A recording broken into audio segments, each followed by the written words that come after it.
আসসালামু আলাইকুম। হালকেনস্টাইন আয়োজিত আজকের এই ক্লাসে আপনাদের সবাইকে স্বাগতম। আমি নাবিউল হাসান আছি আপনাদের সাথে।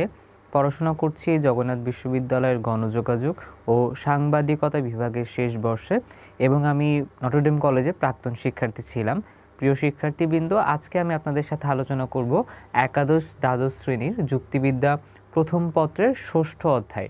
আমাদের ষষ্ঠ অধ্যায়টির নাম হচ্ছে অবরোহ অনুমান এবং আমাদের আজকের লেকচারে আমরা যে বিষয়গুলো আলোচনা করব সেগুলো আপনাদেরকে প্রথমে একটু জানিয়ে দিতে চাই। আজকে আমরা আলোচনা করব অবরোহ অনুমানের প্রকারভেদ, অমাধ্যম অনুমান, আবর্তনের নিয়মাবলী এবং প্রকারভেদ, এ, ই, আই এবং ও যুক্তিবাক্যের আবর্তন। এ যুক্তিবাক্যের কি সরল আবর্তন সম্ভব? প্রতিবর্তনের নিয়মাবলী, এ, ই, আই এবং ও যুক্তিবাক্যের প্রতিবর্তন এবং সবশেষে একটি সৃজনশীল প্রশ্নের মাধ্যমে আমাদের আজকের অধ্যায় সম্পর্কিত সমস্যাগুলো এবং প্রশ্নের ধরনগুলো আমরা আলোচনা করার চেষ্টা করব। আচ্ছা, প্রথমেই আমরা অবরোহ অনুমানের প্রকার ভেদে চলে যাই। আমরা কিন্তু আমাদের আগের অধ্যাতেই অবরোহ অনুমানের প্রকারভেদ নিয়ে আলোচনা করেছি। সেখানে আমরা দেখেছি যে অবরোহ অনুমান হচ্ছে দুই প্রকার, একটি হচ্ছে অমাধ্যম অনুমান এবং আরেকটি হচ্ছে মাধ্যম অনুমান। আপনাদের স্বার্থে আরও একবার সংজ্ঞাটি বলে দিতে চাই। বলা হচ্ছে যে অনুমান প্রক্রিয়ায় এক বা একাধিক আশ্রয় বাক্য থেকে অনিবার্যভাবে একটি সিদ্ধান্ত নিঃসৃত হয় তাকে অবরোহ অনুমান বলে। অবরোহ অনুমানকে দুটি ভাগে ভাগ করা হয়েছে, অমাধ্যম অনুমান এবং মাধ্যম অনুমান। এর মধ্যে আমরা দেখেছি যে অমাধ্যম অনুমানে একটি মাত্র যুক্তিবাক্য থেকে বা একটি মাত্র আশ্রয় বাক্য থেকে সিদ্ধান্তটি নিঃসৃত হয় অনিবার্যভাবে। এবার এই যে অমাধ্যম অনুমান, এই অমাধ্যম অনুমানের কতগুলো প্রকারভেদ রয়েছে। তাহলে অমাধ্যম অনুমানের সংজ্ঞাটা আমরা আগেই জেনে নিয়েছি। এবার প্রকারভেদগুলো দেখব। প্রকারভেদের মধ্যে রয়েছে আবর্তন, প্রতিবর্তন, প্রতি আবর্তন, অন্তরাবর্তন, বিরোধানুমান, নিশ্চয়তা ঘটিত অনুমান, সম্বন্ধ পরিবর্তিত অনুমান, বিশেষণ যোগে অনুমান, জটিল ধারণা যোগাত্মক অনুমান, বিপরীত সমৃদ্ধযুক্ত অনুমান। তাহলে এখানে আমরা দেখতে পাচ্ছি যে আসলে 10 প্রকার অমাধ্যম অনুমান রয়েছে। আমাদের ইন্টারমিডিয়েটের যে সিলেবাসটা আছে তাতে অল্প কয়েকটি সংযুক্ত করা হয়েছে। এখানে আমরা সবগুলো বিষয় আলোচনা করব না, আমরা এই তিনটা হয়তোবা আলোচনা করব যতটুকু আমাদের একাডেমিক সিলেবাসের মধ্যে দেওয়া রয়েছে। তো এ পর্যায়ে আমি এই যে অমাধ্যম অনুমানের যেসব প্রকারভেদগুলো রয়েছে সেই প্রকারভেদের কয়েকটি আলোচনা করব। প্রথমে আমি শুরু করছি আবর্তন দিয়ে। আচ্ছা, আবর্তন ব্যাপারটা হচ্ছে যে আমরা দেখেছি যে অমাধ্যম অনুমানে কি হবে, একটি মাত্র আশ্রয় বাক্য থেকে একটি সিদ্ধান্ত নিঃসৃত হবে। তাহলে এই যে আমরা আবর্তন, প্রতিবর্তন, প্রতিবর্তিত আবর্তন যাই পড়ি না কেন সবগুলোতে আমরা কিন্তু দুইটা বাক্য পাবো, একটা হচ্ছে আমার আশ্রয় বাক্য এবং আরেকটি হচ্ছে সিদ্ধান্ত। আচ্ছা, এক্ষেত্রে আমরা আবর্তনটা কিভাবে করব? বলা হচ্ছে যে অমাধ্যম অবরোহ অনুমানে বিধিসঙ্গতভাবে কোনো আশ্রয় বাক্যের উদ্দেশ্যের স্থলে তার বিধেয়কে আর বিধেয়কের আচ্ছা, আবর্তনে বলা হচ্ছে যে অমাধ্যম অবরোহ অনুমানে বিধিসঙ্গতভাবে কোনো আশ্রয় বাক্যের উদ্দেশ্যের স্থলে তার বিধিওকে এবং বিধেয়ের স্থলে তার উদ্দেশ্যকে গ্রহণ করে সিদ্ধান্তটি নিঃসৃত হয় তাকে আবর্তন বলে। তাহলে এখানে বলা হচ্ছে যে আশ্রয় বাক্যে যে উদ্দেশ্য পদটা থাকবে সেটা সিদ্ধান্তে গিয়ে বিধেয় পদ হিসাবে রূপান্তরিত হয়ে যাবে। এইভাবে যখন আমরা যাব তখন সেটাকে বলা হচ্ছে আবর্তন। যেমন বলা হচ্ছে যে সকল মানুষ হয় মরণশীল প্রাণী, তাহলে এখানে আমার উদ্দেশ্য পদ হচ্ছে মানুষ, তাহলে আমার আশ্রয় বাক্যের উদ্দেশ্য পদ হচ্ছে মানুষ। বলছে যে আশ্রয় বাক্যের উদ্দেশ্য পদটা আমার সিদ্ধান্তে বিধেয় পদ হিসেবে ব্যবহৃত হবে। তাহলে এখানে আমরা সিদ্ধান্তে বলেছি যে কিছু মরণশীল প্রাণী হয় মানুষ। তাহলে এখানে দেখেন এইখানে মানুষটা কি হয়েছে, এখানে মানুষটা আমার বিধেয় পদে চলে গেছে। এইভাবে যখন আমার আশ্রয় বাক্যের উদ্দেশ্যপদ বিধেয়তে চলে যাবে এবং আমার গুণটা ঠিক থাকবে বা মূল বিষয়টি ঠিক থাকবে তখন সেটি হচ্ছে আবর্তন হবে। অর্থাৎ আবর্তনে সত্য মানকে পরিবর্তিত রেখে অপরিবর্তিত রেখে অর্থাৎ আমার যেটা মিনিংটাকে আমার অপরিবর্তিত রাখতে হবে।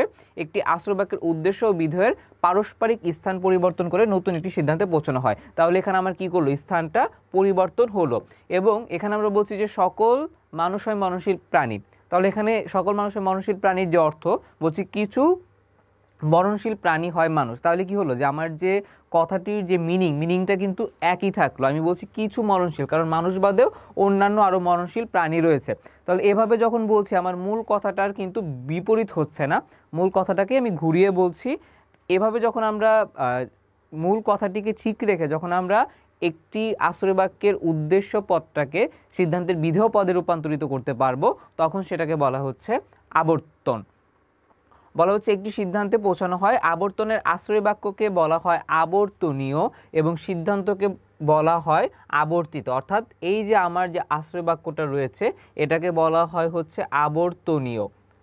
আপনারা এই নামগুলো সবসময় মনে রাখবেন, কারণ আপনাদের সৃজনশীল প্রশ্ন এবং এমসিকিউ প্রশ্নে আসলে এই আশ্রয় বাক্য বা সিদ্ধান্তের বদলে এই আবর্তনীয় বা আবর্তিত এই শব্দগুলো ব্যবহার করা হতে পারে। সেক্ষেত্রে কিন্তু আপনারা একদমই জিনিসগুলোকে গুলিয়ে ফেলতে পারবেন না, আপনাদেরকে প্রত্যেকটা জিনিস মনে রাখতে হবে। তাহলে আমরা আশ্রয় বাক্যটাকে বলছি আবর্তনীয়, সিদ্ধান্তকে বলছি আবর্তিত। যুক্তিবিদ জোসেফ বলেন একটি যুক্তিবাক্য তখনই আবর্তিত হয় যখন তার উদ্দেশ্য পদ বিধেয় পদে পরিণত হয় এবং উল্টোভাবেও হয়, আর তার গুণ অপরিবর্তিত থাকে। অর্থাৎ এতক্ষণ ধরে আমরা যে কথাগুলো বলছিলাম সেটি হচ্ছে যুক্তিবিদ জোসেফ বলেছেন। তিনি বলছেন যে তখনই হচ্ছে আবর্তন হয় যখন উদ্দেশ্য পদটা, আশ্রয়বাক্যের উদ্দেশ্য পদটা সিদ্ধান্তের বিধেয় হিসাবে কাজ করে বা সিদ্ধান্তের বিধেয় গিয়ে বসে এবং তার যেটি গুণ বা তার যেটি মিনিং সেই মিনিংটা হচ্ছে আমার অপরিবর্তিত থাকে। এভাবে হচ্ছে আমরা যাব। আবার এখানে গুণ বলতে বোঝানো হয়েছে যেহেতু আমার এ বাক্যটি হচ্ছে একটি সদর্থক বাক্য এবং আমার আই বাক্যটি হচ্ছে একটি সদর্থক বাক্য, তাহলে এখানে গুণটাকে আমরা ঠিক রাখলাম। এভাবে রাখলে তখন সেটি হচ্ছে আবর্তন হবে। আচ্ছা, এরপর আমরা দেখতে পাবো যে আবর্তনের নিয়মাবলী, যে কোন কোন বিষয়গুলোকে আসলে আমরা মাথায় রেখে বা কোন কোন নিয়মগুলো অনুসরণ করে আমরা আবর্তনগুলো করতে পারি। সেজন্য আবর্তনের কতগুলোকে নিয়ম উল্লেখ করে দেওয়া হয়েছে। বলা হচ্ছে আশ্রয় বাক্যের উদ্দেশ্য পদ সিদ্ধান্তে এসে বিধেয় হবে, যেটা আমরা আমাদের উদাহরণের মধ্যে দেখেছি। আশ্রয় বাক্যের উদ্দেশ্য পদটা সিদ্ধান্তে এসে বিধেয় পদ হবে, আশ্রয় বাক্যের বিধেয় পদ সিদ্ধান্তে এসে উদ্দেশ্য হবে।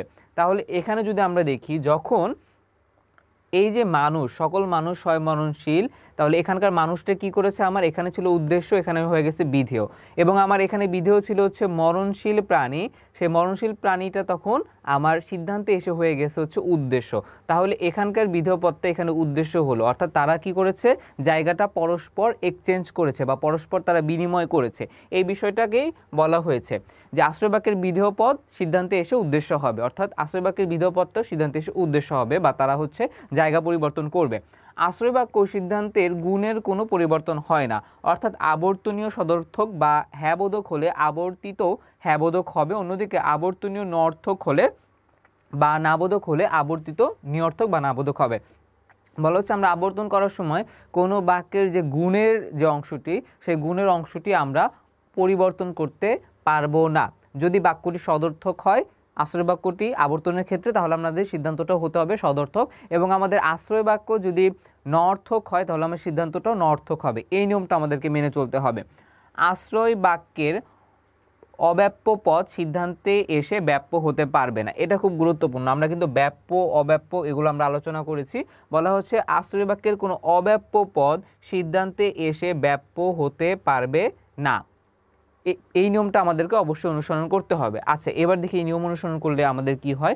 এই নিয়ম অনুসরণ করলে আমাদের এ বাক্যকে আবর্তন করলে আমরা হচ্ছে আই বাক্য পাবো। যেমন বলা হচ্ছে সকল মানুষ হয় মরণশীল, এটার যখন আমরা আবর্তন করব তখন আমরা বলবো কিছু মরণশীল প্রাণী হয় মানুষ। এভাবে যখন আমরা বলছি তখন হচ্ছে আমার এ বাক্যকে আবর্তন করলে ই বাক্য পাওয়া যাচ্ছে। তারপরে বলছে যে ই বাক্যকে আবর্তন করলে ই বাক্য পাওয়া যায়। যেমন আমরা যদি বলি যে কোনো মানুষ নয় অমর, তাহলে আমরা এটাকে যদি উল্টে দেই তাহলে হবে কোনো অমর নয় মানুষ, তাই না? তাহলে এভাবে আমরা ই বাক্যকে আবর্তন করলে ই বাক্যই পাচ্ছি, কোনো মানুষ নয় অমর, কোনো অমর নয় মানুষ। এভাবে আমরা ই বাক্যকে আবর্তন করলে সবসময় ই বাক্যই পাবো। বলা হচ্ছে আই বাক্যকে আবর্তন করলে আই বাক্য পাওয়া যায়।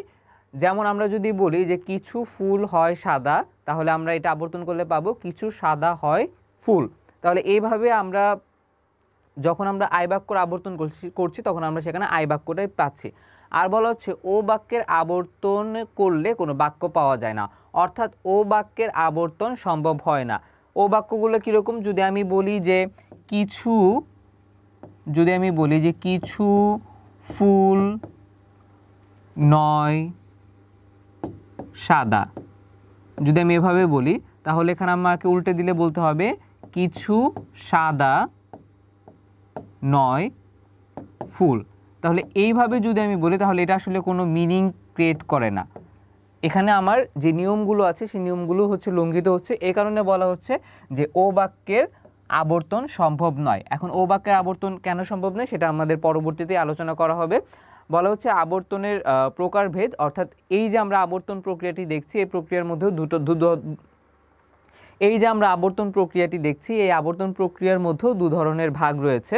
আবর্তনকে দুভাগে ভাগ করা হয়, যথা সরল আবর্তন ও অসরল আবর্তন। আচ্ছা, এখন আমরা একটু দেখার চেষ্টা করব যে সরল আবর্তন আর অসরল আবর্তন কি। সরল আবর্তনের ক্ষেত্রে বলা হচ্ছে যে আবর্তনে আশ্রয় বাক্য ও সিদ্ধান্তের পরিমাণ একই থাকে, অর্থাৎ আশ্রয় বাক্য ও সিদ্ধান্তের ব্যক্তার্থ একই থাকে, তাকে সরল আবর্তন বলে। আচ্ছা, এক্ষেত্রে বলা হচ্ছে যে সরল আবর্তনের ক্ষেত্রে যে ব্যক্তার্থের দিকটা সেটি হচ্ছে একই থাকে, তখন সেটাকে আমরা বলছি সরল আবর্তন। যেমন কোনো মানুষ নয় দেবতা, এটি হচ্ছে একটি সার্বিক নঅর্থক যুক্তিবাক্য এবং এখান থেকে আমরা সিদ্ধান্তে আসছি যে কোনো দেবতা নয় মানুষ। তাহলে এই আশ্রয় বাক্যটাও সার্বিক এবং সিদ্ধান্তটাও সার্বিক। তাহলে এখানে হচ্ছে ব্যক্তার্থটা আমার কি রয়েছে, যে ব্যক্তার্থটা হচ্ছে সম পরিমাণ রয়েছে বা ব্যক্তার্থটা হচ্ছে একই রয়েছে, তখন এটাকে আমরা বলবো হচ্ছে সরল আবর্তন, যেটা আমরা ই যুক্তি বাক্যের মধ্যে দেখতে পেয়েছি। এবার যদি আমি আগের স্লাইডে যাই, তাহলে দেখতে পাচ্ছি যে এ বাক্যকে আবর্তন করলে পাওয়া যায় আই বাক্য। তাহলে এ বাক্য হচ্ছে সার্বিক, আই বাক্য হচ্ছে বিশেষ। তাহলে এক্ষেত্রে আমরা বলতে পারি যে এ বাক্যে সরল আবর্তন করা সম্ভব নয়। ই বাক্য আবর্তন করলে ই বাক্য পাওয়া যায়, ই বাক্য সার্বিক এবং এই ই বাক্যও সার্বিক। তাহলে এক্ষেত্রে হচ্ছে সরল আবর্তন সম্ভব হচ্ছে। আই বাক্যকে আবর্তন করলে আই বাক্য পাওয়া যায়, এটা হচ্ছে বিশেষ সদর্থক এবং এটা হচ্ছে বিশেষ সদর্থক, বিশেষ থেকে বিশেষ একই ব্যক্তার্থ রয়েছে, এখানেও হচ্ছে আমার সরল আবর্তন সম্ভব। আর ও বাক্যের তো আবর্তনই সম্ভব না। তাহলে এই বিষয়টা কিন্তু আমরা পরিষ্কারভাবে বুঝতে পারলাম। পরবর্তীতে বলা হচ্ছে অসরল আবর্তন, যে আবর্তনে আশ্রয় বাক্য এবং সিদ্ধান্তের পরিমাণ ভিন্ন হয়, অর্থাৎ ব্যক্তার্থের দিক থেকে আশ্রয় বাক্য সার্বিক হলে সিদ্ধান্ত বিশেষ হয়, তাকে অসরল আবর্তন বলে। অর্থাৎ এই ক্ষেত্রে বলা হচ্ছে যে আশ্রয় বাক্য এবং সিদ্ধান্তের যে ব্যক্তার্থ সেই ব্যক্তার্থটা হচ্ছে এক হবে না, তখন সেটাকে আমরা বলছি অসরল আবর্তন। যেমন সকল মানুষ হয় মরণশীল, এ বাক্যটার যখন আমরা আবর্তন করি তখন সেখানে আমরা কি করি, বলছি কিছু মরণশীল জীব, অর্থাৎ এই মরণশীলটা যেটা হচ্ছে আমার বিধেয় পদে ছিল সেটাকে আমি সিদ্ধান্তের উদ্দেশ্য পদে নিয়ে আসলাম, এবং যেটা আমার আশ্রয় বাক্যের উদ্দেশ্যে ছিল সেটাকে আমি সিদ্ধান্তের বিধেয়ে নিয়ে আসলাম। এভাবে আমি কি করলাম, এক্সচেঞ্জ করলাম জায়গাটা। তাহলে বলছি কিছু মরণশীল জীব হয় মানুষ, এখানে আমি এ বাক্য থেকে আই বাক্যে রূপান্তর করলাম। এ বাক্য হচ্ছে সার্বিক সদর্থক, আই বাক্য হচ্ছে বিশেষ সদর্থক। তাহলে আমি এখানে কি করলাম, আমার আশ্রয় বাক্যটা হচ্ছে সার্বিক কিন্তু আমার যে সিদ্ধান্তটা হচ্ছে বিশেষ, অর্থাৎ এক্ষেত্রে আমার ব্যক্তার্থের যে পরিমাণ সেই পরিবর্তনটা কমে গেল, অর্থাৎ ব্যক্তার্থের পরিমাণের পরিবর্তন ঘটলো। এক্ষেত্রে আমরা বলবো এখানে অসরল আবর্তন রয়েছে, অর্থাৎ সরল এবং অসরলের যে প্রকারভেদটা হয়েছে সেটি মূলত ব্যক্তার্থের বা পরিমাণগত দিকটির ওপর নির্ভর করে এই পার্থক্যটা বা এই প্রকারভেদটা করা হয়েছে। এখন আমরা দেখার চেষ্টা করব যে এ বাক্যের আসলে সরল আবর্তন সম্ভব কিনা, বা এ বাক্যের সরল আবর্তনটা আসলে কীরকম। এ বাক্যের সরল আবর্তন সম্ভব নয়, প্রথমে বলা হয়েছে কারণ আমরা জানি যে নিয়ম অনুসারে এ বাক্যে আবর্তন করলে আমরা আই বাক্য পাই। সরল আবর্তনে আশ্রয় বাক্য ও সিদ্ধান্তের পরিমাণ একই থাকে, অর্থাৎ আশ্রয় বাক্য সার্বিক হলে সিদ্ধান্ত সার্বিক হয়, আবার আশ্রয় বাক্য বিশেষ হলে সিদ্ধান্ত বিশেষ হয়। সরল আবর্তন অনুযায়ী এ বাক্যে সরল আবর্তন করলে এ বাক্যের অব্যাপ্য পদ সিদ্ধান্তে এসে ব্যাপ্য হয়ে যায়, যা অবান্তরের চতুর্থ নিয়ম বিরোধী। আচ্ছা, এখানে বলা হচ্ছে যে আমরা যদি এ বাক্যে সরল আবর্তন করতে যাই তাহলে আমাকে কি করতে হবে, গুণ ঠিক রাখি, যেহেতু এ বাক্য হচ্ছে সার্বিক সদর্থক, তাহলে আমাকে কি করতে হবে, একটি সার্বিক সদর্থক বাক্যে সেটাকে রূপান্তরিত করতে হবে।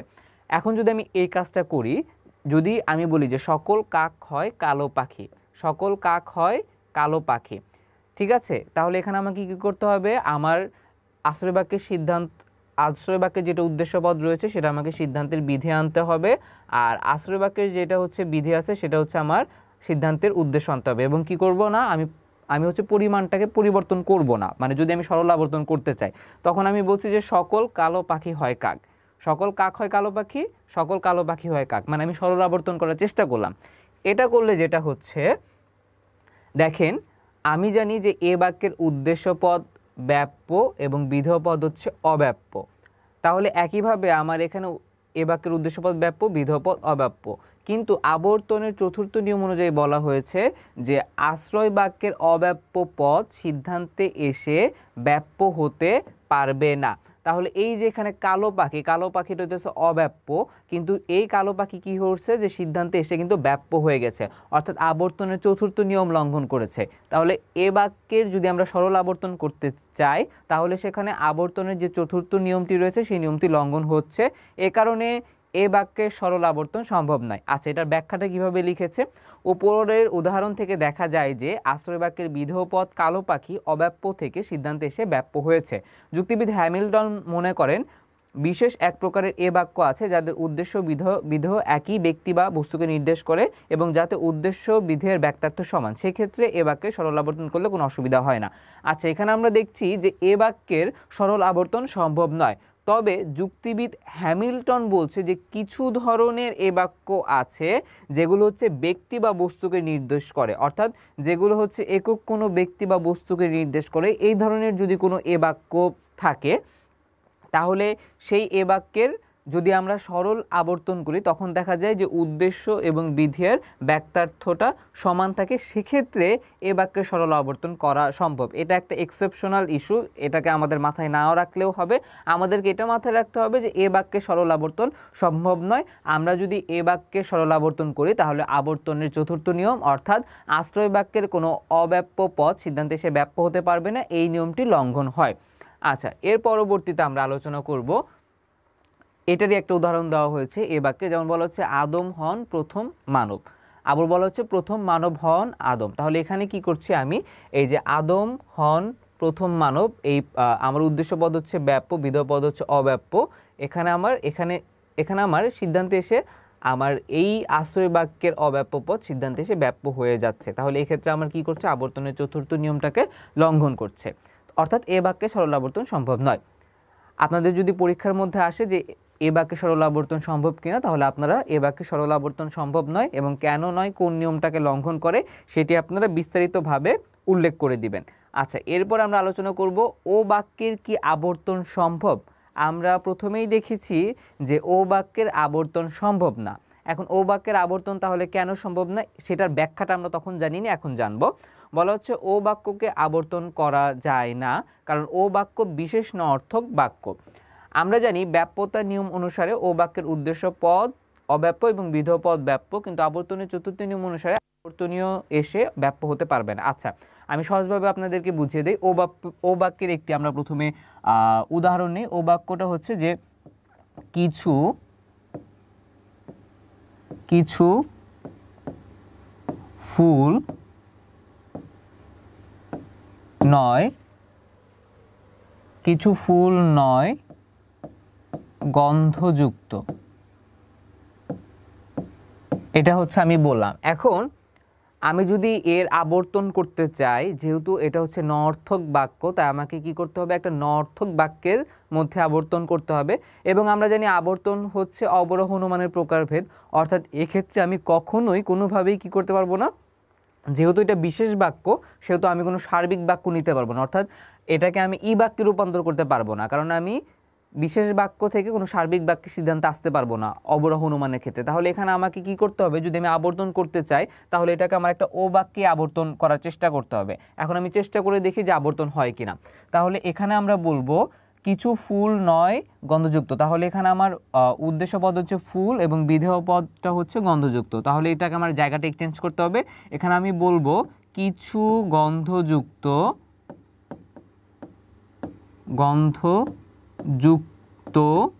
নয় ফুল, এভাবে আমাদেরকে লিখতে হবে যদি আমি আবর্তন করতে চাই। এখন এই যে আমি লিখলাম ও বাক্যের আবর্তন করলাম, এটা কি বৈধ হলো? আমরা জানি যে ও বাক্যের উদ্দেশ্য পদ হচ্ছে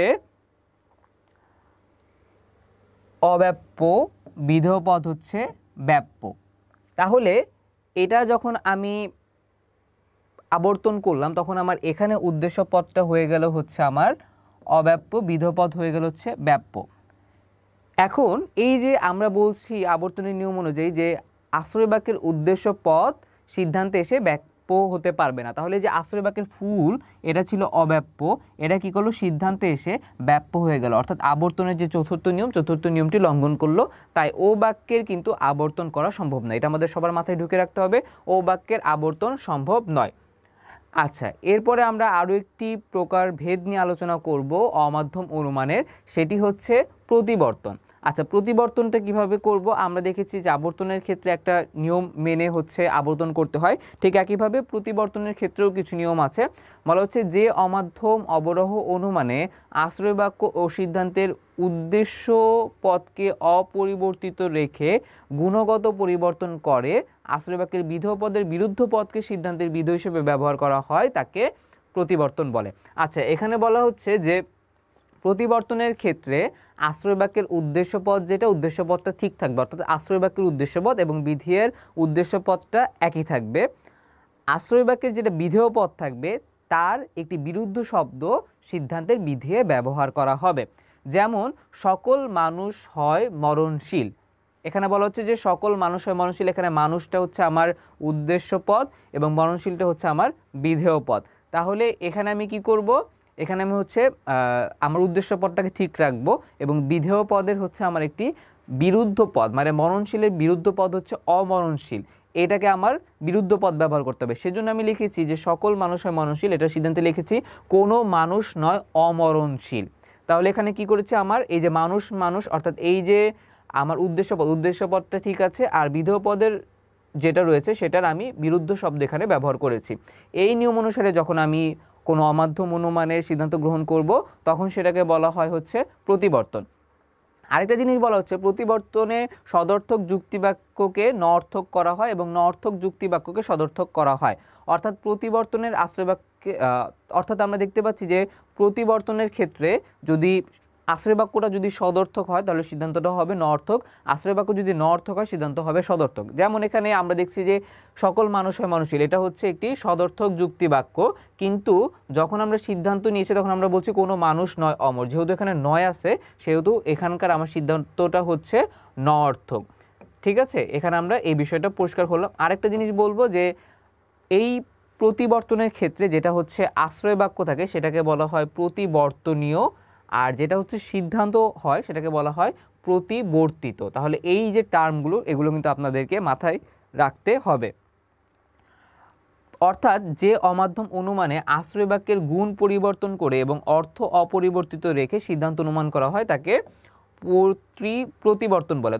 অর্থাৎ এক্ষেত্রে আমরা দেখতে পাচ্ছি যে গুণ পরিবর্তন হবে না, অর্থাৎ গুণ পরিবর্তন করতে হবে। অর্থাৎ যদি আশ্রয় বাক্যটি থাকে সদর্থক তাহলে সিদ্ধান্তটা হবে নঅর্থক, আশ্রয় বাক্য যদি থাকে নঅর্থক সিদ্ধান্ত হবে সদর্থক। গুণ পরিবর্তন করেছি কিন্তু যেটা অর্থ বলছে যে আমার অর্থটাকে অপরিবর্তিত রাখতে হবে। যেমন আমি বলছি সকল মানুষ হয় মরণশীল, এটা দ্বারা আমি যে জিনিসটা বোঝাচ্ছি বলছি কোনো মানুষ নয় অমরণশীল, একই বিষয়কে বোঝাচ্ছি, আমি কিন্তু কন্ট্রাডিক্টরি কোনো মিনিং বোঝাচ্ছি না, একই বিষয়টা। অর্থাৎ অর্থটাকে আমি ঠিক রেখেছি কিন্তু আমার গুণটাকে আমি পরিবর্তন করেছি এবং এই যে বিধেয় পদের একটি বিরুদ্ধ শব্দ আমি এখানে ব্যবহার করেছি। এভাবে কিন্তু আমরা প্রতিবর্তন করতে পারি বা প্রতিবর্তনের নিয়ম হচ্ছে এটি।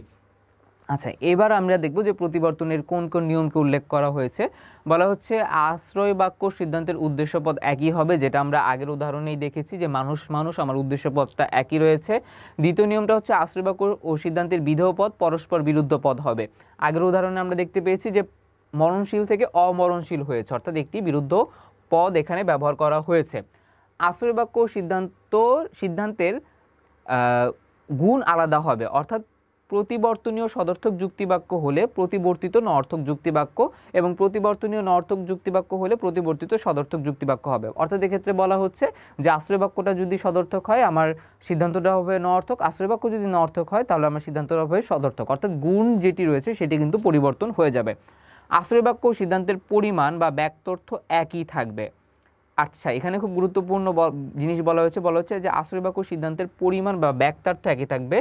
যেমন আমরা এর আগের উদাহরণে দেখলাম যে সকল মানুষ হয় মানুষশীল, এখানে এটি হচ্ছে একটি সার্বিক যুক্তিবাক্য, এবং পরবর্তীতে যখন বলেছি কোনো মানুষ নয় অমর, তাহলে এই ই বাক্যটিও কিন্তু সার্বিক যুক্তিবাক্য, অর্থাৎ এখানে আমাকে ব্যক্তার্থটাও কিন্তু ঠিক রাখতে হবে। আচ্ছা, তারপরে বলা হচ্ছে যে অর্থাৎ প্রতিবর্তনীয় সার্বিক যুক্তিবাক্য হলে প্রতিবর্তিত সার্বিক যুক্তিবাক্য হবে এবং বিশেষ যুক্তিবাক্য হলে প্রতিবর্তিত বিশেষ যুক্তিবাক্য হবে। অর্থাৎ আশ্রয় বাক্য যদি সার্বিক যুক্তিবাক্য হয় তাহলে আমার সিদ্ধান্তটিও হবে সার্বিক যুক্তিবাক্য, এবং আশ্রয় বাক্যটি যদি বিশেষ যুক্তিবাক্য হয় তাহলে সিদ্ধান্তটিও হবে বিশেষ যুক্তিবাক্য। আচ্ছা, এই নিয়মগুলো আমরা যখন অনুসরণ করি তখন আসলে কোন কোন যুক্তিবাক্যের কী ধরনের প্রতিবর্তন ঘটে সেগুলো আমরা এবার দেখার চেষ্টা করব। প্রথমে আমরা দেখব যে এ যুক্তিবাক্যের প্রতিবর্তন। বলা হচ্ছে এ যুক্তিবাক্যের প্রতিবর্তন হবে ই যুক্তিবাক্য। ই যুক্তিবাক্য কেন হবে? কারণ এ যুক্তিবাক্য হচ্ছে সার্বিক সদর্থক যুক্তিবাক্য। এখানে আমরা হচ্ছে ব্যক্তার্থতা ঠিক রেখে যদি গুণ পরিবর্তন করতে চাই তাহলে অবশ্যই আমাকে ই বাক্যতেই রূপান্তরিত করতে হবে। এ বাক্যকে সদর্থক বলে এ সিদ্ধান্ত হবে নর্থক যুক্তিবাক্য, অর্থাৎ ই বাক্য এ যুক্তিবাক্য এবং ই যুক্তিবাক্যের উদ্দেশ্যপদ একই হবে কিন্তু বিধেয় পদ হবে পরস্পর বিরুদ্ধ। যেমন সকল মানুষ হয় মরণশীল, কোনো মানুষ নয় অমরণশীল। তাহলে এখানে আমরা কি করেছি যে যত নিয়ম আছে প্রতিবর্তনের, অর্থাৎ এখানে আমরা হচ্ছে ব্যক্তার্থটাকে এক রেখেছি, ব্যক্তার্থটা আমার এক রয়েছে। আমি কি করেছি যে গুণটাকে পরিবর্তন করেছি, আমি উদ্দেশ্য পদটাকে ঠিক রেখেছি, বিধেয় পদের বিরুদ্ধ পদ বা বিরুদ্ধ শব্দ আমি ব্যবহার করেছি। অর্থাৎ এখানেই আমরা দেখতে পাচ্ছি যে আমি সবগুলো নিয়মকানুন যখন মেনে চলছি তখন আমার এ যুক্তিবাক্যের প্রতিবর্তন হচ্ছে ই যুক্তিবাক্য। আর এখানে আমি আগেই বলেছি যে এখানে আশ্রয় বাক্যে বলা হয় হচ্ছে প্রতিবর্তনীয় এবং সিদ্ধান্তটাকে বলা হচ্ছে প্রতিবর্তিত।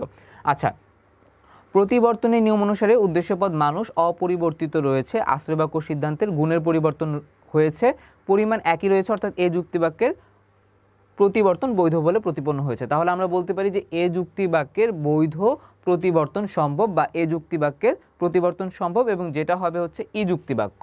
আচ্ছা, এরপর আমরা দেখব ই যুক্তিবাক্যের প্রতিবর্তন। ই যুক্তিবাক্যের প্রতিবর্তন হবে এ যুক্তিবাক্য। আমরা জানি ই যুক্তিবাক্য হচ্ছে সার্বিক নর্থক যুক্তিবাক্য। তাহলে এখানে যদি আমি ব্যক্তার্থটা ঠিক রাখি তাহলে আমাকে অবশ্যই সার্বিক যুক্তিবাক্য নিতে হবে, এবং গুণটাকে পরিবর্তন করলে আমরা পাবো হচ্ছে একটি সদর্থক যুক্তিবাক্য। সেক্ষেত্রে এই যুক্তিবাক্যের প্রতিবর্তন হবে এ যুক্তিবাক্য। ই বাক্য সার্বিক নর্থক যুক্তিবাক্য, এজন্য এ সিদ্ধান্ত হবে সার্বিক সদর্থক যুক্তিবাক্য, অর্থাৎ ই যুক্তিবাক্যের সিদ্ধান্ত হবে এ যুক্তিবাক্য। ই এবং এ যুক্তিবাক্যের উদ্দেশ্যপদ একই হবে কিন্তু বিধেয় পরস্পর বিরুদ্ধ হবে। যেমন কোনো মানুষ নয় নিখুঁত, এটা হচ্ছে আমার আশ্রয় বাক্য। তাহলে আমি এখান থেকে বলছি যে সকল মানুষ হয় নিখুঁত। তাহলে এখানে কি করছি, আমি ব্যক্তার্থটাকে ঠিক রেখেছি, তারপরে হচ্ছে আমি উদ্দেশ্য পদটাকে ঠিক রেখেছি, আমি গুণটাকে পরিবর্তন করেছি এবং বিধেয়ে এসে আমি বিরুদ্ধ পদ ব্যবহার করেছি। তাহলে আমার চারটা নিয়মই হচ্ছে এখানে মানা হলো। অর্থাৎ এই ই যুক্তি বাক্যের যে প্রতিবর্তন সেই প্রতিবর্তনটাও হচ্ছে একটি বৈধ প্রতিবর্তন হিসাবে আমরা পরিগণিত করতে পারি। উপরের উদাহরণ থেকে দেখা যায় ই বাক্য এবং এ বাক্যের একই উদ্দেশ্য পদ মানুষ হয়েছে, প্রতিবর্তনীয় ও প্রতিবর্তিতের বিধেয় পদ পরস্পর বিরুদ্ধ হয়েছে, যেগুলো আমরা দেখতে পাচ্ছি। প্রতিবর্তনীয় ও প্রতিবর্তিতের গুণের পরিবর্তন হয়েছে, অর্থাৎ প্রতিবর্তনীয় নর্থক হয়, প্রতিবর্তিত সদর্থক হয়েছে। আচ্ছা, একটা জিনিস আপনাদেরকে বলতে চাই শিক্ষার্থীবৃন্দ, এই যে প্রতিবর্তিত এবং প্রতিবর্তনীয় এই শব্দগুলো যদি আপনাদের কাছে কঠিন লাগে তাহলে আপনারা যখন সৃজনশীল প্রশ্নের উত্তর করবেন তখন আপনারা এই শব্দগুলো অ্যাভয়েড করে আশ্রয় বাক্য এবং সিদ্ধান্ত ব্যবহার করতে পারেন। সেক্ষেত্রে আপনাদের নম্বরের কোনো পরিবর্তন হবে না। আমরা অনেক সময় এই যে আবর্তন, আবর্তিত, প্রতিবর্তিত বিভিন্ন ধরনের যে শব্দ, এই শব্দগুলোর কারণে আমরা কনফিউজড হয়ে যাই। ইটস বেটার যে কনফিউজড হওয়ার চেয়ে একটা জিনিস শুদ্ধভাবে লেখা বা আপনার বুঝতে পারাটা, আপনি শিক্ষককে বোঝাতে পারলেই হয়েছে। তাহলে আমরা কি করব, এখানে আশ্রয় বাক্য এবং সিদ্ধান্ত এই দুইটি শব্দ আমরা অল্টারনেটিভ ব্যবহার করতে পারি। সেক্ষেত্রে আমাদেরকে লেখার ক্ষেত্রে আমাদের কি হবে না, ভুল হওয়ার সম্ভাবনাটি কিন্তু কমে যাবে। প্রতিবর্তনীয় ও প্রতিবর্তিতের পরিমাণ একই বা অভিন্ন রয়েছে, অর্থাৎ ই বাক্য সার্বিক হওয়ায় এ যুক্তিবাক্য সার্বিক হয়েছে, সুতরাং ই বাক্যের প্রতিবর্তন বৈধ বলে প্রতিপন্ন হয়েছে। অর্থাৎ আমরা বলতে পারি যে ই যুক্তিবাক্যের বৈধ প্রতিবর্তন সম্ভব এবং ই যুক্তিবাক্যের প্রতিবর্তন করলে আমরা পাবো হচ্ছে এ যুক্তিবাক্য। আচ্ছা, এরপর আমরা দেখব হচ্ছে আই যুক্তিবাক্যের প্রতিবর্তন। আই যুক্তিবাক্যের প্রতিবর্তন হবে ও যুক্তিবাক্য, কারণ আমি যদি আই যুক্তিবাক্য যেহেতু বিশেষ সদর্থক যুক্তিবাক্য, সেক্ষেত্রে আমি যদি ব্যক্তার্থতা ঠিক রাখি তাহলে আমাকে একটি বিশেষ যুক্তিবাক্য নিতে হবে এবং আমাকে কি করতে হবে, যেহেতু আই বাক্য সদর্থক তাই একটি নর্থক বাক্য নিতে হবে। অর্থাৎ এক্ষেত্রে আমি পাবো হচ্ছে একটি বিশেষ নর্থক যুক্তিবাক্য, যেটি হচ্ছে ও বাক্য। আই বাক্য বিশেষ সদর্থক যুক্তিবাক্য, কাজের সিদ্ধান্ত হবে বিশেষ নর্থক যুক্তিবাক্য, বাক্যের সিদ্ধান্ত হবে ও যুক্তিবাক্য। আই যুক্তিবাক্য ও ও যুক্তিবাক্যের উদ্দেশ্যপদ একই হবে এবং বিধেয় পদ পরস্পর বিরুদ্ধ হবে। আচ্ছা, উদাহরণ আমরা চলে যাই। বলা হচ্ছে কিছু মানুষ হয় ভদ্র, তাহলে এখানে মানুষ হচ্ছে আমার উদ্দেশ্যপদ আর ভদ্র হচ্ছে আমার বিধেয় পদ। আচ্ছা, এখানে আমি কি করেছি, এখানে আমি ব্যক্তার্থের পরিমাণটা ঠিক রেখেছি, এখানে আমি উদ্দেশ্যটাকে ঠিক রেখেছি, গুণের পরিবর্তন করেছি এবং বিধিয়ে এসে আমি কি করেছি, একটি বিরুদ্ধ শব্দ ব্যবহার করেছি। এই যে 4টা নিয়ম আমি মানলাম, মেনে আমি দেখলাম যে আই যুক্তিবাক্যের বৈধ প্রতিবর্তন সম্ভব এবং আই যুক্তিবাক্যের প্রতিবর্তনটি হচ্ছে ও যুক্তিবাক্য। আচ্ছা, এর পরবর্তীতে আমরা চলে যাব হচ্ছে ও যুক্তিবাক্যের প্রতিবর্তন। তাহলে আমরা দেখছি যে ও যুক্তিবাক্যকে প্রতিবর্তন করলে আমরা আই যুক্তিবাক্য পাই। ও যুক্তিবাক্য বিশেষ নঅর্থক হওয়ায় সিদ্ধান্ত হবে বিশেষ সদর্থক যুক্তিবাক্য। অর্থাৎ ও যুক্তিবাক্যের সিদ্ধান্ত হবে আই যুক্তিবাক্য। তাছাড়া ও বাক্য এবং আই বাক্যের উদ্দেশ্যপদ একই হবে, কিন্তু বিধেয় পদ হবে পরস্পর বিরুদ্ধ। যেমন বলা হচ্ছে কিছু ছাত্র নয় মেধাবী, তাহলে এখানে আর বলা হচ্ছে কিছু ছাত্র হয় অমেধাবী। তাহলে এখানে আমার ব্যক্তার্থের দিকটা ঠিক রয়েছে, এখানে আমার উদ্দেশ্যপদ ঠিক রয়েছে, গুণের পরিবর্তন হয়েছে এবং আমার বিধি এসে একটি বিরুদ্ধ পদ ব্যবহৃত হয়েছে। তাহলে আমরা দেখতে পাচ্ছি যে ও যুক্তিবাক্যেরও প্রতিবর্তন সম্ভব এবং ও যুক্তিবাক্যকে আমি প্রতিবর্তন করলে পাচ্ছি আই যুক্তিবাক্য। আচ্ছা, এখন এই যে 4টা যুক্তিবাক্যটা আমরা দেখলাম, প্রথমত এ ই আই ও 4টা যুক্তিবাক্যেরই প্রতিবর্তন সম্ভব, এটা আমাদেরকে মাথায় রাখতে হবে। এ ই আই ও 4টি যুক্তিবাক্যেরই প্রতিবর্তন সম্ভব। তাহলে এ যুক্তিবাক্যের প্রতিবর্তন করলে আমি পাচ্ছি ই বাক্য, ই যুক্তিবাক্যের প্রতিবর্তন করলে আমি পাচ্ছি এ বাক্য, আই যুক্তিবাক্যের প্রতিবর্তন করলে পাচ্ছি আমি ও বাক্য এবং ও যুক্তিবাক্যের প্রতিবর্তন করলে আমি পাচ্ছি আই বাক্য। তাহলে এই বিষয়টা, এই মূল বিষয়টা যদি আপনারা মনে রাখেন তাহলে আপনারা কিন্তু খুব দ্রুত এমসিকিউগুলো কিন্তু উত্তর করতে পারবেন। আচ্ছা, সবশেষে আমি একটি সৃজনশীল প্রশ্ন নিয়েছি এবং এই সৃজনশীল প্রশ্নের মাধ্যমে এই অধ্যায় সম্পর্কিত আপনাদের জিজ্ঞাসা বা প্রশ্নের প্যাটার্ন কীরকম হবে সেটি আপনাদেরকে দেখিয়ে দিব। তবে আরও একবার বলে দিতে চাই যে মূল বইয়ের বিকল্প আসলে কোনো কিছুই নেই। আপনারা আমাদের ক্লাসগুলো দেখবেন, মূল বইটা ভালো মতো পড়বেন। তাহলে কি করবেন, আপনারা যে দুইটির যে কোলাবোরেশন করলেন, দুটি যখন একসাথে পড়বেন তখন আপনাদের কনসেপ্টগুলো আরও বেশি ক্লিয়ার হয়ে যাবে, এটি একটি বিষয়। দ্বিতীয় বিষয় হচ্ছে আপনারা যখন যুক্তিবিদ্যা পড়বেন, আমরা আগেই বলেছি যে যুক্তিবিদ্যা হচ্ছে অঙ্ক করে কষবার মতো একটি বিষয়, এটি কিন্তু ইতিহাসের মতো মুখস্থ করার কোনো বিষয় না। যেহেতু এটি অঙ্ক করে কষবার মতো একটি বিষয়, তাই আপনারা কি করবেন, খাতার মধ্যে প্রত্যেকটা টপিক আলাদা আলাদাভাবে আপনারা হচ্ছে লিখে লিখে পড়ার চেষ্টা করবেন। যখন আপনি লিখে লিখে পড়বেন এবং আপনি চেষ্টা করবেন এমন ভাষা ব্যবহার করতে যে ভাষাটা আপনি বুঝেন এবং যে ভাষায় আসলে আপনি পরীক্ষার খাতায় লিখবেন সেই ভাষাটা, অর্থাৎ বইয়ের ভাষাটাকে মেনটেন করে আপনার মতো করে হচ্ছে নোট করবেন। আজকে আপনাদেরকে যে যে বিষয়গুলো পড়ানো হলো, মূলত আমরা হচ্ছে প্রতিবর্তন এবং আবর্তন এই দুটিকে খুব বেশি জোর দিয়েছি। এগুলো আপনারা খুব সুন্দর করে ছক আকারে বা বিভিন্ন ফরম্যাটে আপনারা হচ্ছে সাজিয়ে রাখবেন। মূল মূল কোর যে বিষয় সেগুলো আপনারা লিখে রাখবেন, যাতে আপনারা পরীক্ষার আগের দিন খাতা খুললেই আপনাদের কি হয় যে জিনিসগুলো হচ্ছে মনে পড়ে যায়। কারণ বইয়ের মধ্যে আমরা দেখেছি যে একটা কথাই ঘুরিয়ে 3-4 বার বলা হয়েছে। তো আপনাকে তো আর পরীক্ষার খাতায় একটা কথাই বোঝানোর জন্য 3-4 বার লিখতে হবে না। পরীক্ষার খাতায় আমাদের হচ্ছে মূল যে জিস্ট যে বিষয় সেটি আমরা লিখব। সে কারণে কি করব, আমরা যখন নোট আকারে আমাদের কাছে থাকবে তখন সেই নোটটাকে আমরা যখন পরীক্ষার আগে দেখব আমার খুব দ্রুত সময়ের মধ্যে পরীক্ষা হয়ে যাবে এবং আমার যেভাবে ফরম্যাটে লিখতে হবে সেটি কিন্তু থাকবে। আরেকটা বিষয় যে সৃজনশীল প্রশ্নের ক্ষেত্রে আমাদের যুক্তিবিদ্যায় অনেক অতিরিক্ত তথ্য দেওয়ার দরকার নেই। আপনার কাছে পরীক্ষায় যতটুকু চেয়েছে আপনি ততটুকুই লিখবেন। সেক্ষেত্রে আপনাকে যে অনেক বেশি লিখতে হবে বা অনেক বেশি লিখলে অনেক নম্বর পাবেন, ব্যাপারটা সেরকম না। এবং আমি মনে করি যে তুলনামূলকভাবে যুক্তিবিদ্যা পরীক্ষায় লেখা অংশ খুব কম থাকে। আপনাকে অবশ্যই এই সময়ের মধ্যে সবগুলো সৃজনশীল খুব ভালো মতোই আপনি লিখতে পারবেন যদি আপনার সবগুলো বিষয় নোট করা থাকে, রপ্ত করা থাকে, ভাষাগত জায়গাটা যদি ঠিক থাকে। একটা লাইন আপনি লিখেছেন, সেম লাইনটা আবার পরবর্তীতে রিপিট করবেন না। কিন্তু বইয়ের মধ্যে যেহেতু আপনাকে বোঝানো হচ্ছে as a student, as a learner, সেহেতু বইয়ের ক্ষেত্রে একই জিনিসকে 3-4 হচ্ছে রিপিট করা হয়েছে। কিন্তু সেমভাবে কিন্তু আপনি পরীক্ষার খাতায় রিপিট করবেন না। একটা জিনিস একবার বললে সেটি বলা হয়ে গেছে বা আপনি বুঝতে পেরেছেন, সেটা শিক্ষকরা বুঝতে পারবে।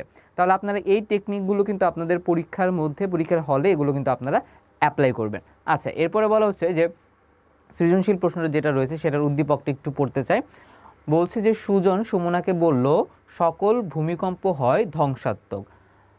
তাহলে এখানে বলছে যে সকল ভূমিকম্প হয় ধ্বংসাত্মক, অর্থাৎ কিছু ধ্বংসাত্মক জিনিস হয় ভূমিকম্প।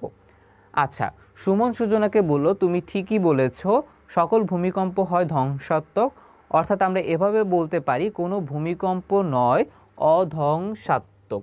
আচ্ছা, রহমান সুজন ও সুমনার কথা শুনে বলল সকল ভূমিকম্প হয় ধ্বংসাত্মক এবং কিছু ধ্বংসাত্মক জিনিস হয় ভূমিকম্প। আচ্ছা, সে বলছে সকল ভূমিকম্প হয় ধ্বংসাত্মক এবং কিছু ধ্বংসাত্মক জিনিস হয় ভূমিকম্প, অর্থাৎ কিছু ধ্বংসাত্মক জিনিস হয় অভূমিকম্প। আচ্ছা, এখানে আমরা তিনজনের বক্তব্য পেয়েছি, সুজন, সুমনা এবং রহমান। আচ্ছা, এটা হচ্ছে আমাদের উদ্দীপকটা।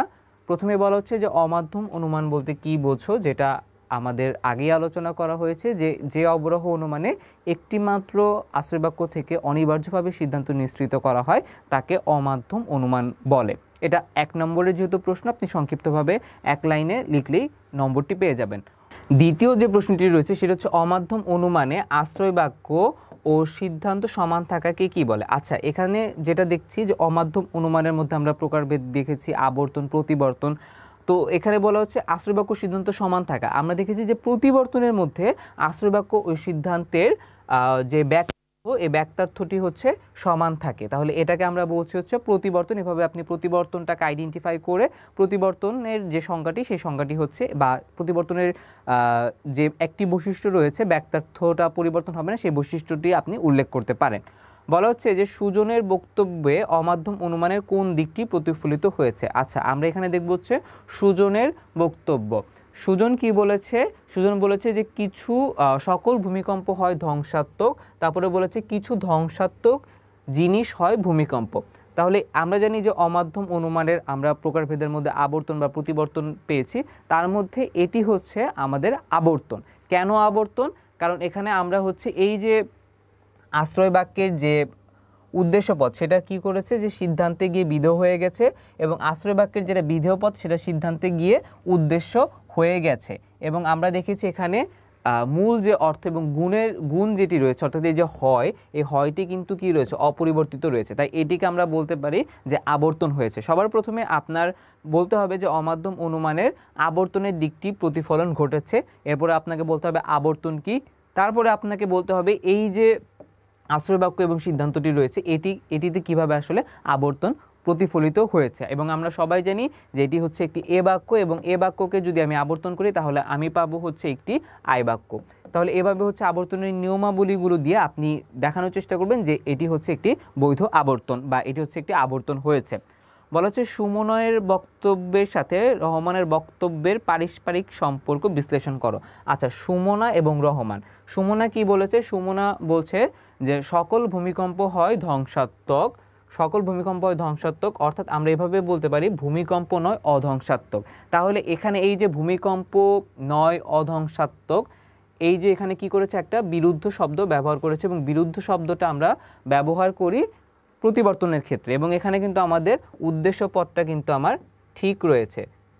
তাহলে এটা আমরা দেখলাম প্রতিবর্তন। এবং আরও একটা রহমানের বক্তব্য। রহমানের বক্তব্যতে বলা হয়েছে যে কিছু ধ্বংসাত্মক জিনিস হয় ভূমিকম্প, কিছু ধ্বংসাত্মক জিনিস হয় ভূমিকম্প। আবার এখানে সে বলেছে যে কিছু ধ্বংসাত্মক জিনিস হয় অভূমিকম্প। এখানে কি করেছে, যেটা আমার উদ্দেশ্য পদ এবং আমার সিদ্ধান্তের উদ্দেশ্য পদটা একই রয়েছে। এটাও যেহেতু আমরা অভূমিকম্প দেখছি, আমরা ধারণা করতে পারছি যে এটা এখানেও প্রতিবর্তন ঘটেছে। তাহলে প্রতিবর্তন ঘটলে আমরা কি করি, যে উদ্দেশ্য পদটা ঠিক থাকে, আমার ব্যাক্তার্থতা ঠিক থাকে, যেরকম কিছু ব্যাক্তার্থতাও ঠিক আছে। কিন্তু আমরা জানি এখানে গুণ পরিবর্তিত হয়, অর্থাৎ আশ্রয় বাক্যে যদি সদর্থক যুক্তিবাক্য থাকে আমার সিদ্ধান্ত হবে নঅর্থক যুক্তিবাক্য, কিন্তু এখানে সিদ্ধান্তে আছে সদর্থক, অর্থাৎ সিদ্ধান্তে গিয়ে গুণটি পরিবর্তিত হয়নি। তাই এটাকে আমরা বৈধ আবর্তন বলতে পারি না, কারণ এখানে তারা গুণটাকে পরিবর্তন করে না। তাহলে সুমনার যেটি রয়েছে প্রতিবর্তন সেটি কিন্তু বৈধ, এবং রহমানের যে প্রতিবর্তনটি রয়েছে সেটি অবৈধ, কারণ গুণের পরিবর্তন ঘটেনি। তাহলে আমরা বিশ্লেষণ করতে পারি যে সুমনা যেভাবে আর কি প্রতিবর্তন করেছে সেটা হচ্ছে বৈধ, এবং রহমানের প্রতিবর্তনটা হচ্ছে অবৈধ। কেন অবৈধ? কারণ হচ্ছে রহমানের প্রতিবর্তনে গুণ যেটি গুণ হচ্ছে পরিবর্তন করা হয়নি, কিন্তু সুমনার যে প্রতিবর্তন রয়েছে সেখানে প্রতিবর্তনের যে 4টি নিয়ম সেই 4টি নিয়মকে তারা অনুসরণ করেছে। এভাবে কিন্তু আমরা একটি সৃজনশীল প্রশ্নের সমাধান লিখতে পারি, এবং অতিরিক্ত কোনো তথ্য লেখার দরকার নেই। আপনার যতটুকু প্রয়োজন ততটুকু লিখলেই কিন্তু আপনারা পুরো নম্বরটি ক্যারি করতে পারবেন। প্রিয় শিক্ষার্থীবৃন্দরা, আজকের ক্লাসটি এই পর্যন্তই। পরবর্তী ক্লাসের আমন্ত্রণ জানিয়ে আজকে এখানে শেষ করছি। ধন্যবাদ সবাইকে।